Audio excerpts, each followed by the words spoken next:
Persahabatan kadang tumbuh tanpa rencana, kadang juga hancur tanpa alasan. Dulu kami berempat selalu bersama, tertawa, bertengkar, lalu kembali akur seolah dunia hanya milik kami. Tapi satu malam, segalanya berubah.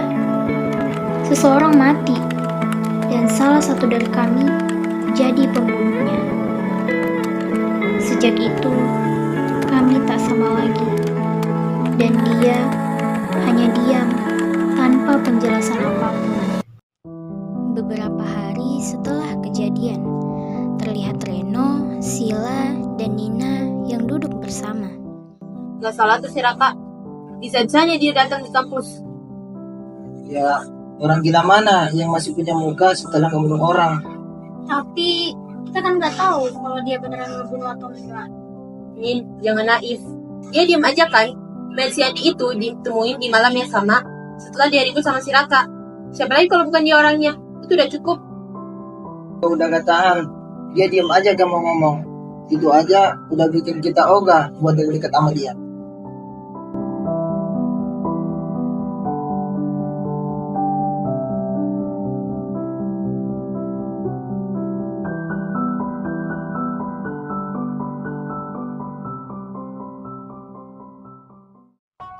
Sore hari di rumah Nina. Setelah menceritai Raka pagi tadi, sore ini mereka bertiga berkumpul untuk merenungkannya, mencoba berpikir jernih. Aku masih ingat sewaktu kita selalu ngumpul dan ketawa bareng, selalu ngemil di bawah pohon. Dulu, dia yang selalu paling jagain kita.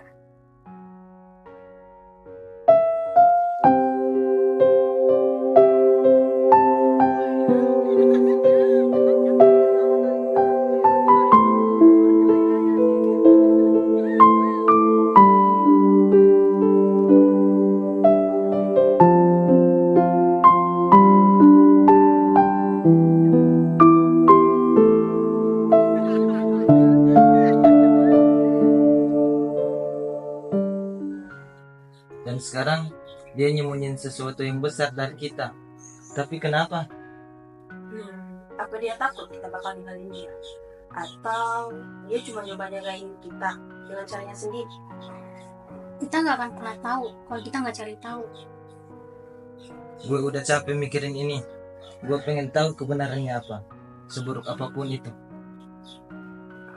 Kita nanya dia bareng-bareng. Kalau dia masih anggap kita teman, pasti dia bakalan jawab. Kalau dia diam aja gimana? Geser dia ke polisi. Oke, kita ngomong sama dia nanti.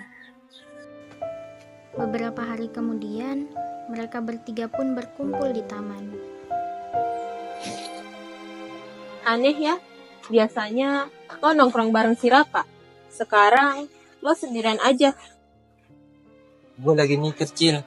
Raka itu teman gue yang paling lama dari kelas 1. Tapi sekarang udah gini. Gue benar-benar penasaran banget. Lo beneran yakin dia ngebunuh orang? Ya, sebenarnya gue pengen gak percaya. Tapi kenyataannya, Dia gak ngomong apa-apa, gak nangis, gak minta maaf. Dia diem aja kayak patung.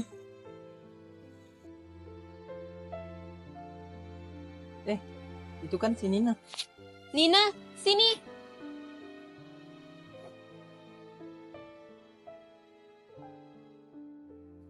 Aku tadi ngeliat Raka.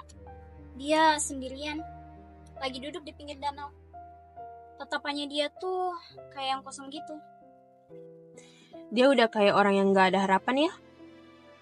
Gimana kalau kita ngomong sama dia sekarang aja? Kayak yang udah kita bahas beberapa hari yang lalu. Ayo.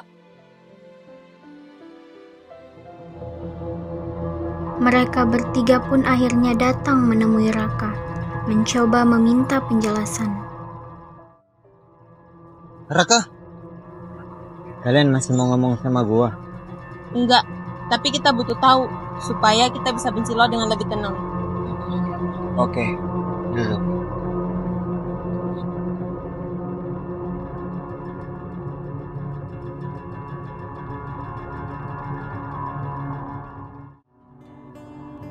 Waktu itu, di malam kejadian, apa yang sebenarnya terjadi, Raka?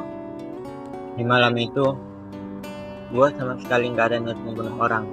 Tapi iya, gue yang membunuh Andi malam itu. Tapi kenapa lo baru ngaku sekarang?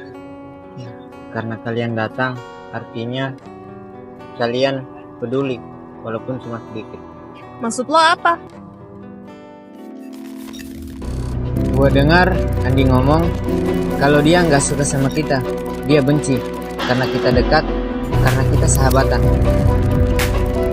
Tapi itu bukan alasan buat membunuh orang, Raka. Itu nyawa orang. Malam itu gue dengar dia ngomong di belakang aula sama kakak senior yang udah di DO. Dia bilang kalian semua itu teman-teman yang sempurna. Katanya persahabatan kita itu palsu dan dia pengen bikin kita hancur satu persatu. Dan saat itu dia ambil botol yang dikasih kakak senior itu. Katanya itu botol racun. Lo serius? Racunnya mau ditaruh di minuman kalian. Pas kita piknik, kalian ingat kan waktu gua bilang minuman kalian tumpah? Makanya rencana dia jadi gagal. Gila. Jadi itu. Gua hadang dia malam itu. Gua minta dia stop, dia malah marah, nyerang gua duluan. Gua refleks, ngambil batu dan mukul kepala dia sampai dia jatuh. Gua nggak tahu kalau dia beneran meninggal. Lo serius? Iya. Dan gua diam. Gua nggak mau kalian ngerasa belain gua. Gua pikir biar aja kalian pergi asal selamat.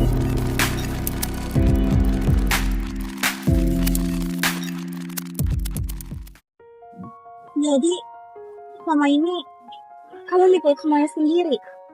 Lebih baik begitu. Kenapa nggak cerita dari awal? Karena kalian teman gua lebih milih kalian hidup, walaupun harus kehilangan kalian. Gila lo, Rak. Lu mikirin kita sampai segitunya. Kita semua percaya sama kamu. Dan setelah ini, kita harus saling percaya. Dan gak boleh nutupin masalah apapun itu. Kadang, kita terlalu cepat menilai. Dan terlalu lambat untuk mendengarkan. Kami pikir dia berubah. Kami pikir dia gila. Tapi yang tidak kami pikirkan adalah dia melindungi kami. Dengan cara yang bahkan dia sendiri tidak bisa maafkan. Menanggung beban sendiri hanya agar kami bisa tetap tertawa. Persahabatan kami diuji, bukan oleh jarak, tapi oleh diam. Oleh rahasia yang terasa seperti pengkhianatan. Tapi sekarang aku tahu, tidak semua pahlawan datang dengan kata-kata. Terkadang mereka datang dengan luka dan pengorbanan. Dan ini bukan tentang memaafkan. Ini tentang kembali percaya. Raka, terima kasih karena tetap bertahan dan selalu berusaha untuk melindungi kami.